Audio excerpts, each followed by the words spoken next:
P-M किसान योजनेच्या लाभार्थ्यांसाठी अत्यंत महत्त्वाची अपडेट आहे. शेतकरी बांधवांनो, जर आता पी-एम किसान योजनेचा लाभ उचलायचा असेल, तर तुमच्यासाठी आता फार्मर आय-डी हा महत्त्वपूर्ण ठरणार आहे.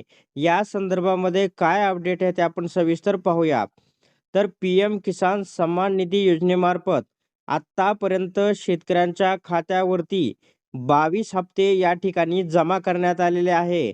आता शेतकऱ्यांना प्रतीक्षा आहे 23व्या हप्त्याची. आता 23वा हप्ता हा नेमकं कधी जमा होणार आणि कोणाला मिळणार ते सुद्धा आपण या ठिकाणी पाहणार आहोत.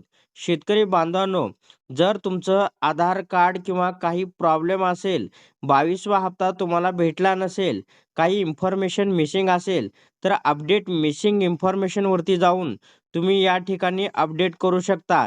त्याच्यानंतर जर मोबाईल नंबर अपडेट नसेल, तर मोबाईल नंबर अपडेट करू शकता. काही कारणास्तव आपण या ठिकाणी अपात्र असाल आणि तुम्ही लाभ उचलला असेल, तर ऑनलाईन रिफंडचं एक ऑप्शन या ठिकाणी आलेलं आहे. त्याच्यानंतर या ठिकाणी सर्च युअर पॉइंट कॉन्टॅक्ट म्हणजे तुम्ही सर्च करू शकता तुमचा नोडल अधिकारी कोण आहे तुमच्या क्षेत्रामधील. आता हे सर्व झालं पी-एम किसान योजनेचं.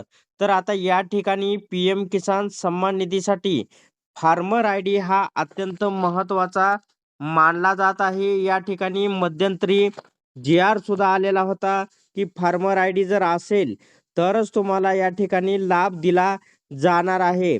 शेतकरी बांधवांनो, तुम्ही फार्मर आय-डीच्या अधिकृत वेबसाईटवरती गेल्यानंतर तुम्हाला या ठिकाणी स्वतः तुम्ही या ठिकाणी जनरेट करू शकता. फार्मर आय-डी बनवू शकता.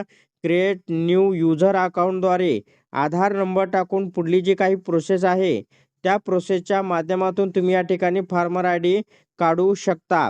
कारण की फार्मर आय-डी हा अत्यंत महत्त्वाचा आहे. मध्यंतरी एक जी-आर आला होता, की ज्यांच्याकडे फार्मर आय-डी नाही, अशा शेतकऱ्यांना या ठिकाणी लाभ हा दिला जाणार नाही. शेतकरी वंचित राहू शकतात या लाभापासून.